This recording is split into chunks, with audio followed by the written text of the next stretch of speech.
प्रदोष के दिन आप व्रत नहीं कर सकते। मान लो आपसे भूखा नहीं रहा जाए, प्रदोष का व्रत नहीं कर सकते। प्रदोष के दिन आप भूखे नहीं रह सकते, मंदिर भी नहीं जा सकते, दिया भी नहीं लगा सकते। तो शिव महापुराण की कथा कहती है कि प्रदोष के दिन, प्रदोष काल में अपने ही दरवाजे के पास में देवाधिदेव महादेव का स्मरण कर लक्ष्मी की वृद्धि के लिए, कार्य सिद्धि के लिए, संपदा को प्राप्त करने के लिए आप अपने ही दरवाजे के पास में एक दीप लगा सकते हो। एक बात याद रखना, अगर किसी एग्जाम में बैठ रहे हो, बहुत बार बैठ चुके हो, नहीं हो रहा, तो कच्चे दूध में थोड़ी सी काली मिर्च को पीस कर डाल लीजिए। फिर काली मिर्च आ गई, ध्यान रखना। कच्चे दूध में थोड़ी सी काली मिर्ची को पीस कर डाल लीजिए। महाराज, थोड़ा सा कच्चा दूध बेलपत्री के पेड़ के नीचे समर्पित कर दीजिए, अपना नाम और गोत्र बोलकर। थोड़ा सा कच्चा दूध उसी में से शंकर भगवान को चढ़ा दीजिए। फिर एक कलश जल का साथ लेकर जाइए, जो शंकर भगवान पर जल चढ़ा कर आइए। फिर जिस एग्जाम में जा रहे हो उसमें आप चले जाइए, बाबा आपको सफलता प्रदान करेगा ही, ये पक्का है। काली मिर्च शत्रुओं का नाश करती है, आपको बल प्रदान करती है कि आप जिस परीक्षा में बैठने जा रहे हो, आप जिस जगह पर भगवान का अनुमोदन करने जा रहे हो, आप जिस जगह पर कंपटीशन एग्जाम में बैठने जा रहे हो, वहां सफलता देगी वो आपको। अगर कहीं भटक भी गए, हट भी गए, तो वो सफलता देगी। एक कटोरी में पंचामृत बनाकर ले जाते हैं, दूध, दही, शहद, घी, शक्कर, ये सब मिलाकर यदि आप लेकर जाते हैं और ले जाकर भगवान शंकर के सामने समर्पित करते हैं, एक बेलपत्री अशोक सुंदरी, अभी तक आपने जो बेलपत्री चढ़ाई है अशोक सुंदरी के ऊपर, डंडी का मुख जहां से पानी बहता है उस ओर रखा जाता है। पर जब हमें ऐसा लग रहा है कि हमारे पितृ भूखे हैं या हमारे पूर्वज प्यासे हैं या उनको भाग नहीं मिल रहा, इसलिए मेरा कोई काम नहीं हो रहा, इसलिए शिव राजी नहीं हो रहा है, तो ये बेलपत्री के भाग को बदल दिया जाता है। ये बेलपत्री अशोक सुंदरी की जगह पर जब चढ़ाया जाता है तो ये पत्ती का जो भाग है जहां से पानी बहता है उस ओर रखा जाता है, और ये डंडी का भाग शिवलिंग की ओर रखा जाता है। और यहीं पर भगवान शंकर को जो तुम पंचामृत बनाकर लेकर गए हो वो पंचामृत चढ़ाया जाता है, और वही पंचामृत थोड़ा सा शिवलिंग पर चढ़ा दिया जाता है। उसके बाद में पितृ पूर्वज जल की आस नहीं रखते, न भोजन की आस रखते हैं, क्योंकि शंकर उनको तृप्त कर देते हैं, शिव उनको पूर्ण कर देते हैं। बहुत सारी पत्तियां नजर आती हैं। शिव महापुराण की कथा कहती है, जो सोमवार की अष्टमी हो या प्रदोष का व्रत हो या 12 महीने की शिवरात्रि हो या किसी भी दिन प्रदोष काल के अंतर्गत शंकर भगवान को एक शमी का पत्ता कोई भूलवश भी समर्पित कर देता है, तो जितनी एक पत्ती में पत्तियां होती है और उस पत्ती के अंदर भी एक पत्ती को तोड़ने के बाद जितनी पत्तियां होती है, उतने जन्म मृत्यु लोक में मनुष्य के नहीं होते। 84 लाख योनियों में से वो योनियां कट जाती हैं और देव योनि प्राप्त हो जाती। एक शमी पत्र की इतनी महत्वता है। जगह जगह जाकर प्रार्थना कर ली, निवेदन कर लिया, तो भी तुम्हारा अगर कोई काम ना बने, तब एक काम जरूर करना, एक बेलपत्र, एक शमी पत्र, एक कनेर का फूल देवाधिदेव महादेव को प्रत्येक प्रदोष के दिन शिवजी को जल चढ़ाकर समर्पित करना प्रारंभ कर दो। 2 या 3 प्रदोष निकलेगी, मेरा देवाधिदेव महादेव तुम्हारी झोली खुशियों से भर दे। 2 जगह दिए लगाना प्रारंभ कर दो। पहला बेलपत्री के वृक्ष के नीचे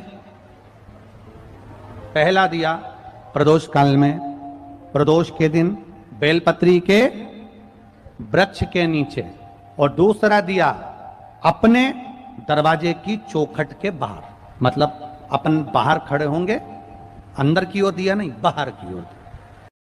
2 जगह दिए लगाना प्रारंभ कर दो।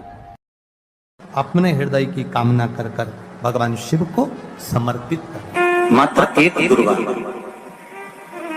शंकर भगवान पर चढ़े हुए जल जब नीचे की ओर आता है, जिस जगह पर जल गिरता है उस जगह पर मात्र एक दुर्गा प्रदोष के दिन अपनी कामना कर कर इस शरीर के सुख के लिए शंकर भगवान के जल गिरने वाले स्थान के पास में अवधूतेश्वर महादेव के नाम से रख दी जाती है, तो जिंदगी में कभी बड़ी बीमारी नहीं आती। उसी तरह जिससे रोग को समाप्त करने के लिए दुर्गा का प्रयोग किया गया।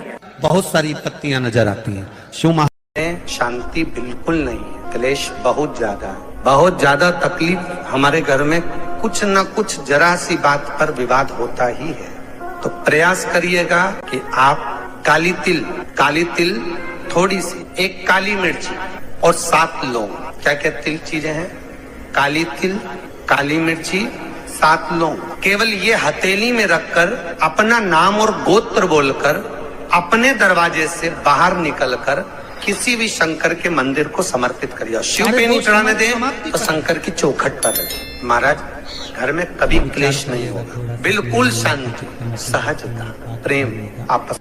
एक अपने मन में एक बात को उतार कर रखिएगा कि बन सके 1 बेलपत्र, बन सके 5 बेलपत्र, शमी पत्र, हरे मुंह, हरा मुंह बेलपत्र, एक कलश के अंदर थोड़ा सा पानी लेकर 1 बेलपत्र, हरा मूंग, शमी पत्र डालकर और उसमें थोड़ा सा गुड़ डालकर भगवान शिव का स्मरण कर कर प्रदोष काल में, मान लो कोई काम आपका बहुत जरूरी है, बहुत दिनों से अब थक गए हैं, नहीं हो रहा, कर्जा बढ़ रहा है, धन नहीं आ रहा, व्यापार नहीं चढ़ रहा, या कोई समस्या बहुत प्रबल है, कोई एग्जाम में बैठ रहे हो, नहीं हो रहा, परीक्षा भी दे दी है, रिजल्ट आने ही वाला है, तो भी प्रदोष काल में, प्रदोष के समय वो जल मूंग, समीपत्र और बेलपत्र और गुड़ का शंकर के शिवलिंग को समर्पित करना प्रारंभ कर दो। 2 या 3 प्रदोष करोगे, बाबा आपकी मनोकामना शीघ्र पूर्ण कर देगा। फिर निवेदन करूंगा, 1 लोटा जल जो आप शंकर भगवान को चढ़ा रहे हो, मंदिर में जाकर प्रतिदिन 1 लोटा जल जो समर्पित कर रहे हो और उस जल को लाकर पूरे घर में छीट रहे हो या आचमन कर रहे हो, वो जल साधारण नहीं है, ना जाने कितनी औषधि का फल वो जल है। सारी समस्या का हल 1 लोटा जल, उसको भगवान पर चढ़ाई गई शमी पत्र, आस्तिक मुनि का नाम लेकर, कौन से मुनि? आस्तिक मुनि का नाम लेकर शमी पत्र को वापस उठाकर उसको अपने दरवाजे की चौखट पर कहीं पर भी या द्वार पर कहीं पर भी एक ओर रख देने पर घर के अंदर, बगीचे के अंदर सर्प प्रवेश नहीं करता। ध्यान रखिए, सर्प प्रवेश नहीं करेगा। शमी पत्र समर्पित करने पर, उस शमी पत्र को आस्तिक मुनि का स्मरण करने पर, कौन से मुनि है? आस्तिक मुनि का स्मरण करने पर भीतर घर के अंदर बगीचे में सर्प भी प्रवेश नहीं। शिव कथा कहती है, घर में अगर किसी को ज्यादा रोग सता रहा है, बीमारी बहुत ज्यादा हो गई है, वायरस ज्यादा लग गया है, वेंटिलेटर पर पड़ा है, तो एक प्रयास करना, समी का फूल, समी की पत्ती में, समी का वृक्ष में फूल लगता है, उस फूल को लाकर भगवान नीलकंठेश्वर महादेव के नाम से शंकर जी को चढ़ा दो और शंकर जी का नाम लेकर थोड़ा सा जल, जो व्यक्ति बीमार है, शिव पर चढ़ा हुआ जल नीलकंठेश्वर महादेव के नाम से उसके शरीर पर कहीं लगाओ उससे उसको स्वस्थ होने में देरी नहीं लगेगी, वो स्वस्थ हो। लाल चंदन, कौन सा चंदन? लाल चंदन को अच्छा घिसो और घिसकर तैयार कर बेलपत्री के ये जो दोनों भाग हैं, दर्शन हो रहे हैं आप लोगों को? लाल चंदन घिसो और घिसकर बेलपत्री के ये दोनों भाग हैं, दोनों पत्तियां जो नीचे की हैं, इसमें उस चंदन को लगा लीजिए। अगर किसी से आपको पैसा लेना है, वो नहीं दे रहा, या कोई काम है या जॉब है या नौकरी है या उसके लिए, या कोई विद्याध्ययन का कोई कार्य है, कोई स्कूल में पढ़ाई कर रहे हो और वो कार्य नहीं हो रहा, 5 बार 6 बार करके देख लिया नहीं हो रहा, तो ये दोनों पत्तियों पर लाल चंदन लगाओ। लाल चंदन लगाने का मतलब ये नहीं कि जरा सी तुम बिंदी लगा दो। लाल चंदन जो घिसा है उसको पूरी पत्तियों पर अच्छे से फेरना है। उस लाल चंदन को लगा लीजिए। और महाराज, बीच की पत्ती में थोड़ा सा घृत मतलब गाय का घी, गौ माता के दूध से माखन से निर्मित उस घी को बीच की पत्ती में थोड़ा सा लगा लीजिए। और जो अशोक सुंदरी वाली जगह है, जानते हो ना आप लोग अशोक सुंदरी की जगह? आपको पहले भी कथा में कहा, समझ लीजिए। ये शिवलिंग है, ये जलाधारी पर रखा हुआ है, ये गोल जलाधारी है, यहाँ से पानी नीचे गिरता है, ठीक है? ऐसे होता ना शिवलिंग। जैसे ये जो गोल जलाधारी है, ये माता पार्वती जी का हस्त कमल है। शिवलिंग रखा है, ये शंकर जी का स्वरूप है। जहां से पानी नीचे गिरता है, राइट भाग गणेश जी का स्थान, लेफ्ट भाग 6 कार्तिकेय, षडानंद कार्तिकेय का स्थान। जहां शिवलिंग का जहां पानी जाता है, उसके बीच में एक मोटी सी लाइन होती है, वो शंकर भगवान की सबसे छोटी लड़की, जिसका नाम अशोक सुंदरी है, उसका स्थान। तो शिव जी की जो सबसे छोटी लड़की है अशोक सुंदरी, उस अशोक सुंदरी वाली जगह पर इस बेलपत्र को प्रदोष के दिन या सोमवार के दिन आप घी वाली बेलपत्र को अशोक सुंदरी वाली जगह पर रखकर, ये जो चंदन लगी हुई बेलपत्र है, इसका मुख ऐसा सीधा की सीधा रखोगे तो गणेश जी की ओर हो जाएगा, षडानंद कार्तिकेय की ओर हो जाएगा। अपनी कामना कर जिससे धन लेना है, पैसा लेना है, या जो कार्य निकालना है वो नहीं निकल रहा, बहुत प्रयास कर लिया, अदालत में 50 बार हो जाए, काम नहीं हो रहा, तब इस बेलपत्र का प्रयोग करना, बाबा से विनती करना और विनती कर वापिस सजाना। केवल 2 प्रदोष या 2 सोमवार कर लीजिए, बाबा आपकी मनोकामना पूर्ण कर देगा। उस बेलपत्र का सुख।